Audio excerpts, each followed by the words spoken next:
Este es tu hermano Jorge Reyes y en este día quiero compartir contigo una palabra del Señor. Tiene como tema un llamado a un despertar espiritual. Esto podemos encontrar el texto bíblico en el libro de Eclesiastés, capítulo 10 y versículo 1, y lee de la siguiente manera: las moscas muertas hacen heder y dar mal olor al perfume del perfumador. Así una pequeña locura al que es estimado como sabio y honorable. Fíjate, hay cosas muy importantes en este texto que leímos, cosas muy significativas. Aquí tenemos por lo menos la palabra esta que llama las moscas. También habla de perfume, habla de una pequeña locura. También menciona al que es estimado como sabio y honorable. Y yo creo que en esta vida los creyentes nacidos de nuevo deben ser las personas más sabias y más honorables, porque la palabra sabio significa una persona prudente, moderado, templado, y la palabra honorable significa de buena reputación, de alto concepto moral, una persona recta y una persona íntegra. Así que está hablando a personas sabias y honorables. Ahora, ese texto bíblico yo lo busqué en varias Biblias y traje las diferentes traducciones de cada una de ellas, porque son muy interesantes. Por ejemplo, tenemos la Biblia Católica traduce la siguiente manera: una mosca muerta apesta y echa a perder el buen perfume. Cuenta más la tontería más ligera que la sabiduría más respetable. También la Nueva Versión Internacional, refiriéndose a ese mismo texto, lo interpreta de la siguiente manera. Dice: las moscas muertas apestan y echan a perder el perfume. Pesa más una pequeña necedad que la sabiduría y la honra juntas. También la palabra de Dios para todo la traduce de la siguiente manera: hasta el mejor perfume huele mal, por culpa de unas pocas moscas muertas. Un poco de ignorancia arruina mucha sabiduría y honor. Ahora, si vamos a la explicación, podemos decir lo siguiente. Ahora, estos pequeños insectos, al caer y morir sobre los envases donde se prepara la mezcla del aceite para el perfume, causan fermentación del mismo, al extremo de quitarle su buen olor y hacer que en su lugar se experimente un mal y fuerte olor. ¿Habrá alguien que le guste un perfume así, que huela extraño?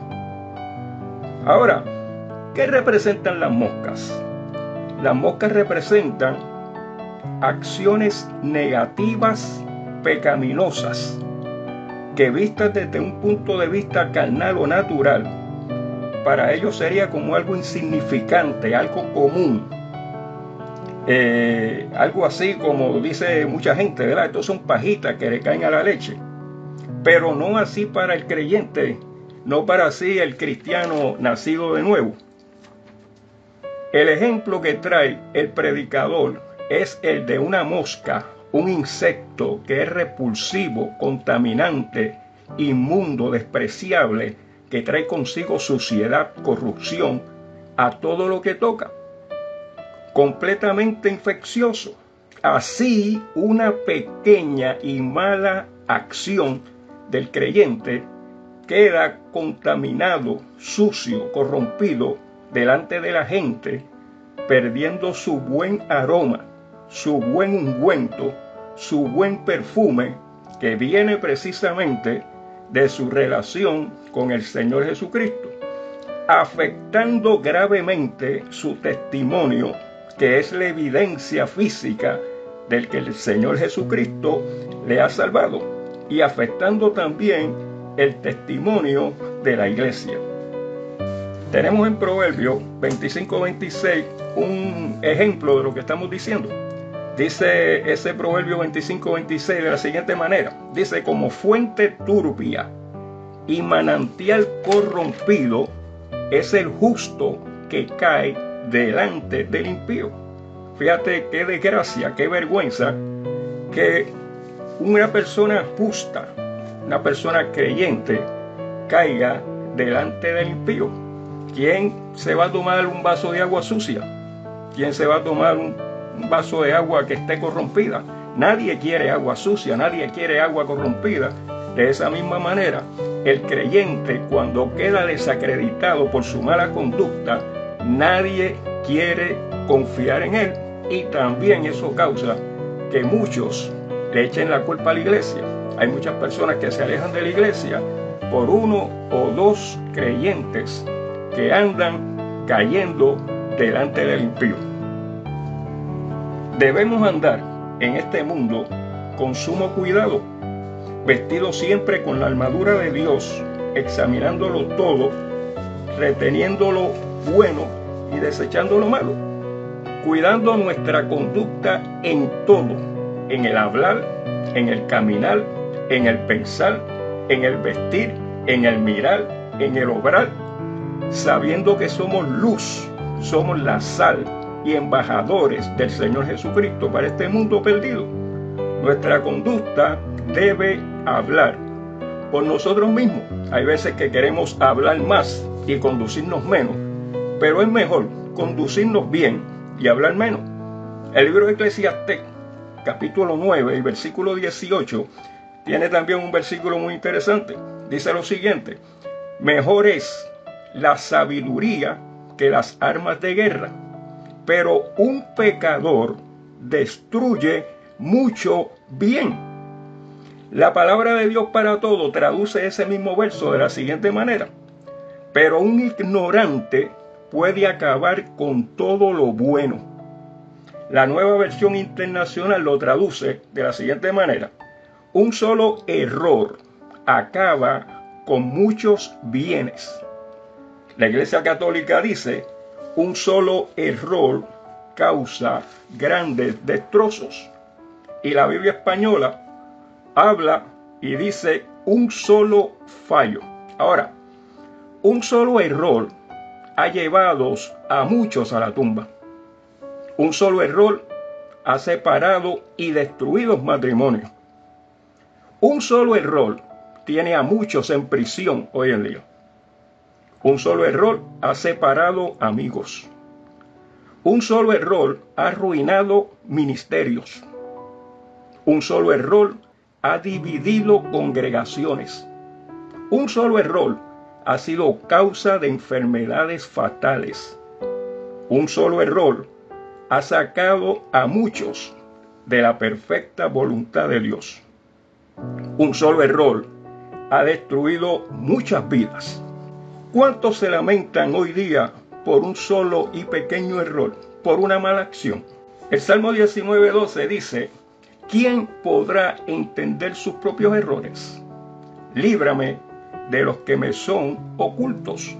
Ahora, analicemos algunas cosas pequeñas. Por ejemplo, una mirada. ¿Qué tiene de malo? Aparentemente nada, pero cuidado cómo miras, porque no es el mirar, sino cómo miramos. El Señor Jesús dijo en Mateo 5:28: pero yo os digo que cualquiera que mira a una mujer para codiciarla, ya adulteró con ella en su corazón. Oye, mira qué interesante. Si mira con una mirada no correcta para codiciar, dice que ya, inmediatamente adulteró con ella en su corazón. Ahora, este texto bíblico casi siempre lo leemos mirando al hombre, pero eso también incluye a la mujer, porque la mujer codicia tanto como codicia el hombre. Es decir, que si una mujer mira a un hombre para codiciarlo, ya adulteró con él en su corazón también, porque incluye al hombre e incluye a la mujer. Ahora vamos a coger, por ejemplo, el rey David. El rey David miró a Betsabé. ¿Y qué pasó? Vino la tentación, vino la codicia, detrás vino la caída, y con la caída el escándalo, y detrás del escándalo más y otros pecados vinieron detrás de ello, vinieron consecuencias múltiples a su vida y su familia. Ahora pregunto yo, ¿realmente le hacía falta a David una mujer? La mayoría de las veces, o casi siempre, caemos buscando aquello que ya tenemos. Por eso el Señor lo llamó codicia, que es desear lo que tiene el prójimo.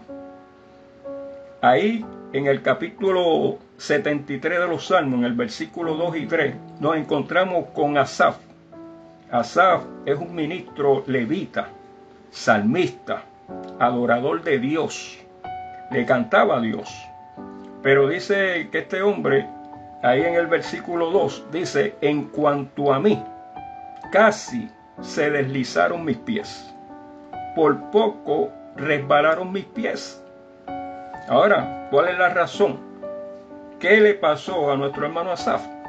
Él dice, porque tuve envidia de los arrogantes, viendo la prosperidad de los impíos. Fíjate, ahí tú tienes el ejemplo de una mirada, y no fue como él miró, sino cómo miró, de tal manera que su corazón se llenó de envidia, porque vio estos arrogantes, estos orgullosos, estos altaneros y soberbios, que el Señor mira de lejos, pero Asaf lo miró de cerca, y dice que tuvo envidia porque vio la prosperidad de los impíos. Y esa palabra envidia significa el disgusto producido al ser testigo o de oír de la prosperidad de otros. Ahora, vamos a hablar de otros ejemplos también de estas pequeñas locuras y de esos errores que nos persiguen a veces toda la vida. Vamos a coger por lo menos el ejemplo de Moisés. La Biblia establece no solamente que Moisés era un hombre manso, la Biblia establece que Moisés era un hombre muy manso. Y al decir que era muy manso, es decir que este hombre tenía una paciencia y tenía una templanza muy tremenda. Ahora, ¿qué le pasó a nuestro hermano Moisés? Vamos a leerlo aquí en el capítulo 20 del libro de Números, el versículo 8 al 12, lo siguiente. Dice, el Señor le dice a Moisés, toma la vara y reúne la congregación, tú y Aarón, tu hermano, y hablad a la peña a vista de ellos, y ella dará su agua, y les sacarás agua de la peña, y darás de beber a la congregación y a sus bestias. Entonces Moisés tomó la vara de delante de Jehová, como él le había mandado, y reunieron Moisés y Aarón a la congregación delante de la peña, y les dijo, oíd ahora, rebeldes, os hemos de hacer salir agua de estas peñas. Entonces alzó Moisés su mano y golpeó la peña con su vara, no una vez, 2 veces, y salieron muchas aguas. Y bebió la congregación y sus bestias. Y Jehová dijo a Moisés y a Aarón, por cuanto no creísteis en mí para santificarme delante de los hijos de Israel, por tanto, no meteréis esta congregación en la tierra que les he dado. Ahora, fíjate, qué interesante. Un hombre muy manso. Pero el pueblo se vio sin agua. Trató de ir contra Moisés y Aarón. Se quejaron de que los había llevado allí para darles muerte. Y entonces el Señor le dice, coge tu vara, ve allá a la peña, háblale a la peña y ella va a dar agua. Pero Moisés, en su coraje, con su ira que le dio, que llamó al pueblo rebelde, pero a su vez él también se estaba convirtiendo en un rebelde porque estaba resistiendo la palabra que Dios le había dicho, y entonces golpeó la peña 2 veces con la vara, porque él estaba acostumbrado a golpear con la vara. Él golpeó las aguas con la vara. Él había golpeado ya la peña con la vara, pero ahora el Señor le dice, háblale. Pero lamentablemente se dejó llevar por la ira. Un momentito, un error. ¿Y qué le costó? Le costó que no pudo entrar a la tierra prometida por causa de ese momento, de esa ira, de ese error, de esa mosca que cayó ahí en la vida de Moisés. Y esa pequeña locura lo llevó a no entrar a la tierra prometida. Tenemos también el caso de Ananías y Zafira. Una mentira le costó la vida. También tenemos al rey Balsasar, que una borrachera acabó con su reinado. Tenemos el caso de Sansón. Jugó con Dalila, pero terminó siendo un juguete de Satanás. Todavía hay moscas muertas que están dando mal olor al testimonio de muchos hermanos y ministros del Señor. Tenemos en el libro de Cantares, por ejemplo, en Cantares 2:15, dice, cazadnos las zorras pequeñas que echan a perder las viñas, porque vuestras viñas están en cierne, están en flor.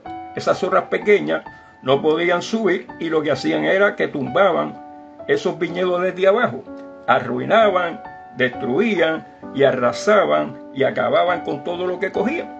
El apóstol Juan dice en su segunda carta, mirad por vosotros mismos, para que no perdáis el fruto de vuestro trabajo, sino que recibáis galardón completo. Y Pablo en 1 Corintios 5:6 dice, ¿no sabéis que un poco de levadura leuda toda la masa? Un poco de levadura fermenta y descompone la masa. Ahora, ¿por qué nos descuidamos? Eso es muy importante. Vamos a buscar la razón por qué el creyente se descuida. En el libro de Efesios, capítulo 5 y versículo 14 en adelante, dice lo siguiente. Por lo cual, dice, despiértate tú que duermes, y levántate de los muertos, y te alumbrará Cristo. Mirad pues con diligencia cómo andéis, no como necios, sino como sabios, aprovechando bien el tiempo, porque los días son malos. Por tanto, no seáis insensatos, sino entendido de cuál sea la voluntad del Señor. Despiértate tú que duermes, dice ahí la lectura que leímos. Ahora, cuando el hombre espiritual se duerme, se va a levantar el hombre terrenal, el hombre natural, el hombre carnal. Dice, despiértate tú que duermes. O sea, corta, interrumpe el sueño, trae a memoria una cosa ya olvidada, hacer que una cosa vuelva sobre sí, muévete, acciona, deja de dormir. Y el dormir es reposo, que consiste en inacción. Cuando el creyente está dormido, no está accionando, está en suspensión de movimiento espiritual, está en ociosidad, está en descuido. Y entonces el Señor dice, despiértate tú que duermes. Ahora, la otra palabra es levántate, porque puedes despertarte y quedarte dormido o quedarte acostado. Él dice, despiértate tú que duermes y levántate. O sea, ponte en pie, deja la inacción, incorpórate nuevamente a la producción, comienza a dar frutos en tu vida. Y entonces dice que cuando hagas eso, te va a iluminar el Señor. En Efesios 4:17 dice: esto pues digo y requiero que ya no andéis como los otros gentiles que andan en la vanidad de su mente, teniendo el entendimiento entenebrecido. Luego dice el versículo 15: mirad con diligencia cómo andéis. Debemos tener cuidado cómo nos conducimos. ¿Dónde tengo que mirar? Cuidadosamente. Tengo que mirar cuidadosamente mi camino. ¿A dónde me lleva mi camino? ¿Cómo está mi entendimiento? ¿Cómo tengo esa mente iluminada conforme a la palabra del Señor? Debo cuidar mi mente con diligencia y prontitud para mantener una buena conducta. Si mantengo mi mente iluminada con la palabra de Dios, podré caminar como sabio, prudente, distinguiendo el bien y el mal, con discernimiento espiritual. En el Salmo 13:3 dice: alumbra mis ojos para que no duerma de muerte. En otras palabras, ilumina mi hombre interior para que no me quede dormido, para que no me quede como los muertos. El Salmo 119:130 dice que la exposición de las palabras de Dios alumbra, que hace entender a los simples. Así la mente se vacía de la palabra de Dios, de los pensamientos de Dios. Entonces, al reposo, al sueño, a la inacción espiritual, dormimos de muerte. Entonces nuestro comportamiento y conducta va a ser la de los necios. Y la Escritura dice que no andemos como necios, sino como sabios. La Biblia, en lenguaje sencillo, traduce ese versículo 15 de la siguiente manera. Dice: tengan cuidado de cómo se comportan. Vivan como gente que piensa lo que hace y no como tontos. Ahora, la palabra necio y la palabra tonto son completamente diferentes.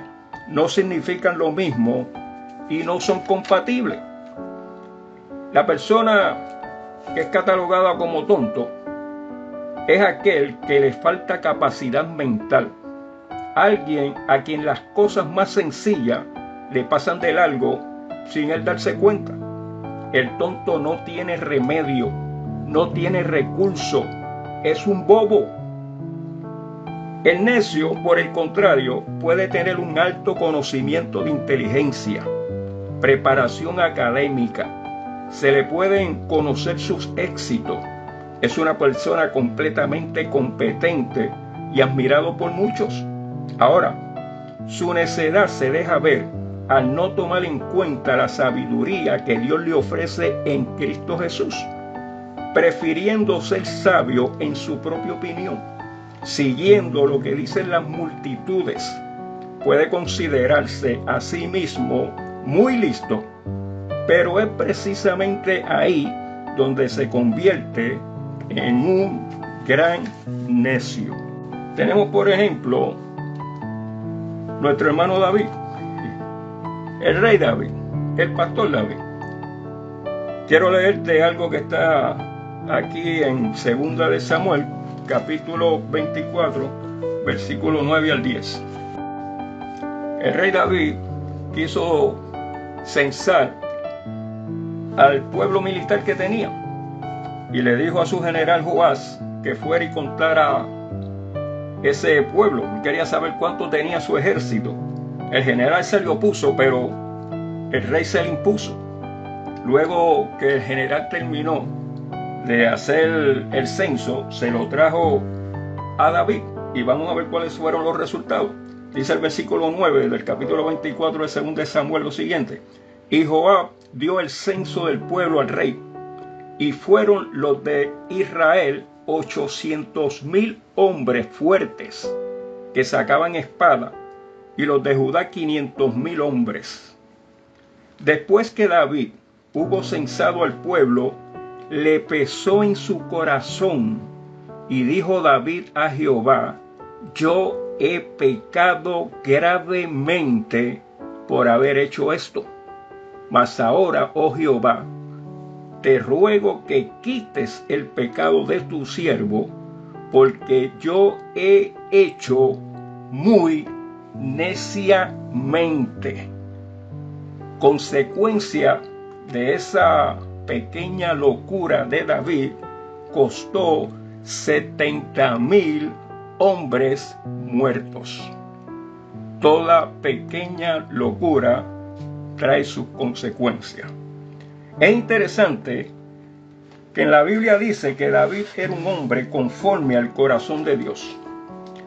Y precisamente David está entre los que más le fallaron a Dios con faltas graves. Pero las faltas graves de David quedaron pequeñas comparadas con su grande arrepentimiento sincero y de corazón. Dice el versículo 16 de ahí de Efesios 5, aprovechando bien el tiempo. Y esa palabra aprovechar significa utilizar lo que otros desprecian. Usemos sabiamente nuestro tiempo. Nosotros como nuevas criaturas debemos entender claramente la importancia del tiempo que estamos viviendo. No nos conformemos al mundo y sus tradiciones. Saquémosle ganancia al tiempo. Dejemos atrás los afanes, las ansiedades y toda atadura y prosigamos la carrera que tenemos por delante, puesta la mirada en el Señor Jesucristo. Dejemos las distracciones y mucho cuidado con las diversiones que ofrece este mundo. El versículo 17 dice, por tanto, o sea, por esta causa o por esta razón o propósito, no seáis insensatos. O sea, no debemos tener falta de sentido, de propósito, sino entendido de cuál sea la voluntad del Señor.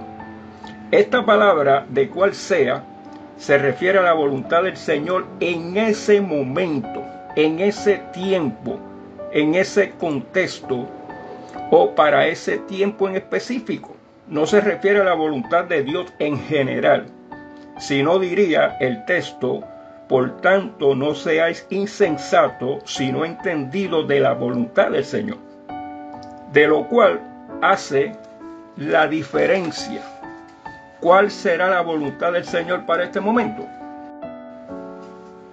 El ser lleno del Espíritu Santo. El ser lleno y el ser bautizado por el Espíritu Santo no es lo mismo. Todo creyente nacido de nuevo está bautizado por el Espíritu Santo. Si no fuera así, no sería nueva criatura, no pertenecería al cuerpo de Cristo. Pero estar lleno del Espíritu Santo es aprovechar bien el tiempo, es estar activo, lleno de la palabra de vida, dando por gracia lo que has recibido por gracia, guardando el testimonio, compartiendo buenas obras, con gozo, paz, discernimiento, crecimiento, buena conducta, obediencia. El estar lleno del Espíritu Santo no nos permitirá que nos quedemos dormidos en completa inacción, sino, por el contrario, estaremos activos, dando fruto, mucho fruto y más fruto, como dijo el Señor Jesucristo. Así que con estas palabras me despido, dándote gracias por haberme oído y bendiciéndote en el nombre poderoso del Señor Jesucristo. Este es tu hermano Jorge Reyes. Hasta pronto.